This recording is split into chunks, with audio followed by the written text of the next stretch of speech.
Terima kasih pemirsa, Anda kembali menyaksikan Juru Bicara. Masih bersama dengan Dirjen IKP Kementerian Kominfo, Bapak Usman Kansong.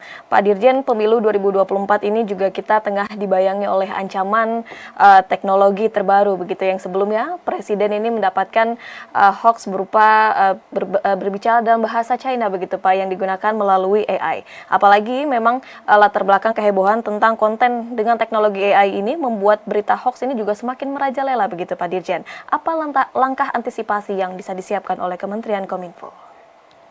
Ya, tentu sekali lagi yang paling penting kita mendorong platform ya untuk bisa mencegah kalau mungkin atau mengidentifikasi secara cepat bila menemukan contoh yang tadi Anda sampaikan itu kita sebut deepfake ya. Deepfake itu adalah suara yang mirip suara seseorang.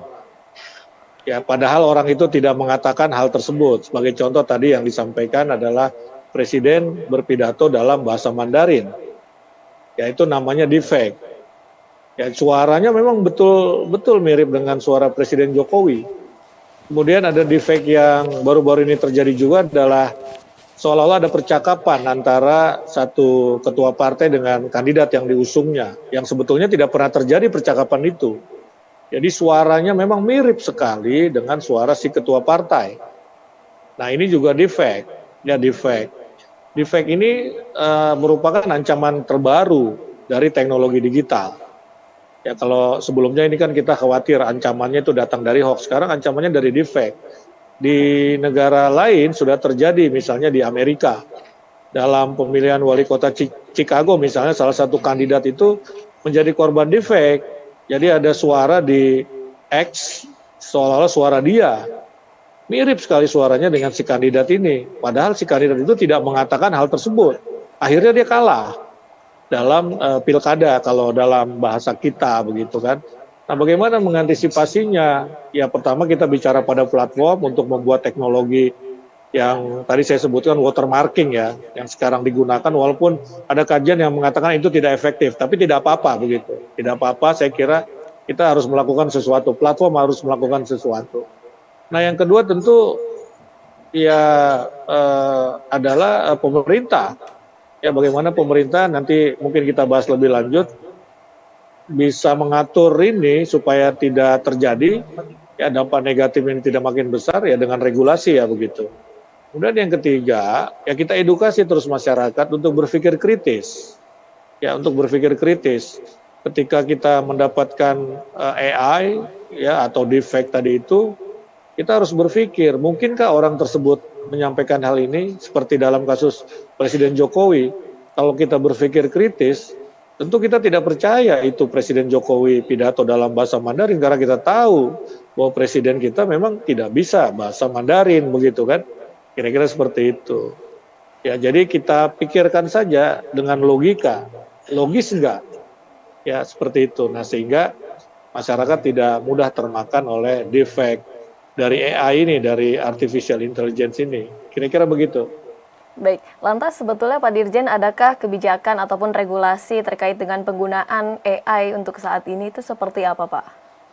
Iya, jadi baru-baru ini di bulan Desember 2023, Menteri Kominfo sudah meluncurkan atau meluncurkan surat edaran berisi pedoman etika AI. Dalam surat edaran itu, Kominfo mengimbau perusahaan-perusahaan untuk memperhatikan pedoman etika itu ya dalam menggunakan atau mengembangkan AI.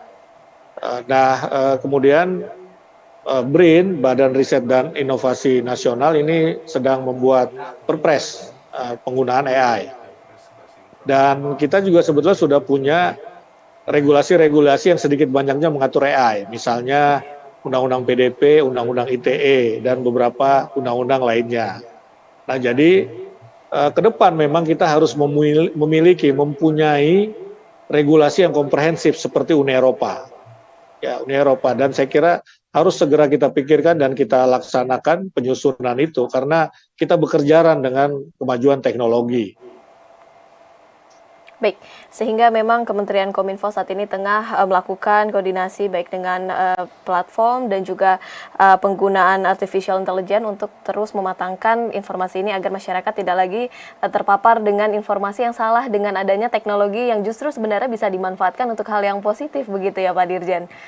Ya, Baik, Pak betul sekali. Dirjen, silakan apa yang ingin disampaikan kepada masyarakat, bagaimana agar masyarakat ini bisa membedakan mana informasi yang benar dan juga bagaimana masyarakat harus kemana masyarakat harus melapor jika menemukan disinformasi seperti ini. Ya, ya, jadi saya kira berpikirlah kritis, ya berpikir kritis, jangan lekas percaya kepada berbagai informasi, sekalipun mungkin informasi itu benar.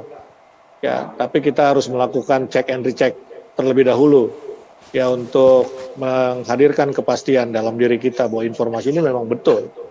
Ya, ini saya kira yang paling penting, dan kalau menemukan hoax di dunia media sosial ya segera lapor ke aduankonten.id.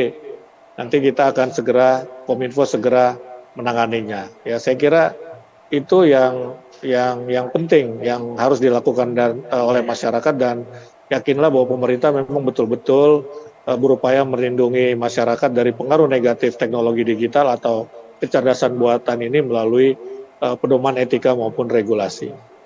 Baik, masyarakat diharapkan cermat dalam memilah dan Ya, memilih ya, informasi, dan begitu ya tentu Pak ya? saya kira peran platform ini sangat penting. Ya.